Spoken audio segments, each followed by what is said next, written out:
نکیال آزاد کشمیر میں Pakistan Tehreek Insaf Imran Khan welcome rally پر police کی آنسو گیس شیلنگ۔ ریلی کی قیادت سردار نعیم آرزو کر رہے تھے۔ ریلی کے شرکاء جب پڑاوا چوک پہنچے تو پولیس نے پہلے تو لاٹھی چارج کیا، لیکن جب کھلاڑیوں کی طرف سے مزاحمت سامنے آئی تو آنسو گیس کی شیلنگ بھی شروع کر دی۔ ہر طرف گیس پھیل جانے سے تحریک انصاف کے 3 کارکنان زخمی ہو گئے، جن کو فوری تحصیل ہیڈ کوارٹر ہسپتال پہنچایا گیا۔ میڈیا ٹیم جب ہسپتال پہنچی تو کھلاڑی انتظامیہ کے خلاف پھٹ پڑے اور آنسو گیس کے بعد انہوں نے ہوائی فائرنگ شروع کر دی۔ کیا ایسے یہ گردار لوگ یہ تنخواہ لے کر ہماری بجائے محفوظ کے لیے، یہ ہماری عزت افزائی کے لیے یہ ہیں، یہ چور ہیں۔ 3 دن پہلے ایک خبر پیش کیا صاحب سے دفتر میں، ہم نے وہاں اپلیکیشن دی اور اس اپلیکیشن میں ہم نے یہ کہا تھا کہ ہم وزیر اعظم پاکستان عمران خان کی جیت کی خوشی میں ہم یہاں تشریف لانا چاہتے ہیں۔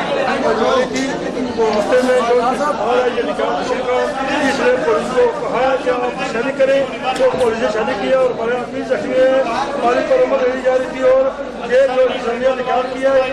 خود سے یہ بات کر رہی تھی کہ کیا یہ مقبوضہ کشمیر ہے، کیا یہ انڈیا ہے، یہ آزاد ریاست ہے، اس ریاست کے اندر ایک اور ریاست ہے۔ کارکنوں کے زخمی ہونے کے بعد تحریک انصاف کی مقامی قیادت نے احتجاجاً مین کوٹلی سڑک کو 4 گھنٹے کے لیے بند کیے رکھا، جس سے سینکڑوں گاڑیوں اور مسافر کھلے آسمان تلے بیٹھے رہے۔ تمام تر صورتحال پر تحریک انصاف نکیال کی مقامی قیادت نے میڈیا سے گفتگو کرتے ہوئے کہا، امن ریلی شہر سے گزر رہی تھی، اس کے اوپر پولیس نے تشدد کیا، آنسو گیس اور ہمارے 3-4 جو ہمارے پی ٹی آئی کے کارکن ہیں وہ زخمی ہیں۔ ابھی میں ان کو ہاسپٹل میں دیکھنے کے لیے جا رہا ہوں اور میں اس واقعے کی بھرپور انداز میں مذمت کرتا ہوں۔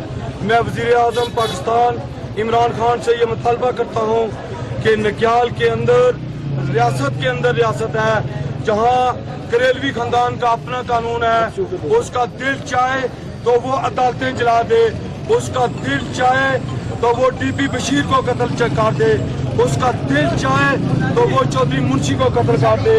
میں پورے پاکستان میں عمران خان سے یہ مطالبہ کرتا ہوں کہ نکیال کی عوام کو آزاد کرایا جائے، یہ ریاست کے اندر ریاست ہے۔ شدید مذمت کرتا ہوں اور میں جو ڈسٹرکٹ کوٹلی کے ڈپٹی کمشنر ہیں اور سپرنٹینڈنٹ پولیس ہیں ان سے یہ فوری طور پر یہ التماس کرتا ہوں، ڈیمانڈ کرتا ہوں کہ نکیال کی جو پولیس ہے، نکیال کا جو ایس ایچ او ہے اور اے سی ایس کو فی الفور معطل کیا جائے اور انکوائری ہیلڈ کی جائے۔ میں راجہ فاروق حیدر جو وزیر اعظم آزاد کشمیر ہیں ان سے بھی گزارش کرتا ہوں کہ نکیال کے اندر جو دہشت گردی ہو رہی ہے، آپ کس ملک کے وزیر اعظم ہیں؟ اگر آپ اس آزاد کشمیر کے وزیر اعظم ہیں تو نکیال کے لوگوں کو کیوں انصاف نہیں دلاتے؟ کیوں اتنے عرصے سے جو لوگ ہیں وہ اس دلدل میں پھنسے ہوئے ہیں؟ تحریک انصاف کی ریلی پر شیلنگ کے تمام تر واقعات پر میڈیا ٹیم نے بارہا انتظامیہ سے بات کرنے کی کوشش کی، لیکن انتظامیہ کی طرف سے میڈیا کو حقائق سے آگاہ نہیں کیا گیا۔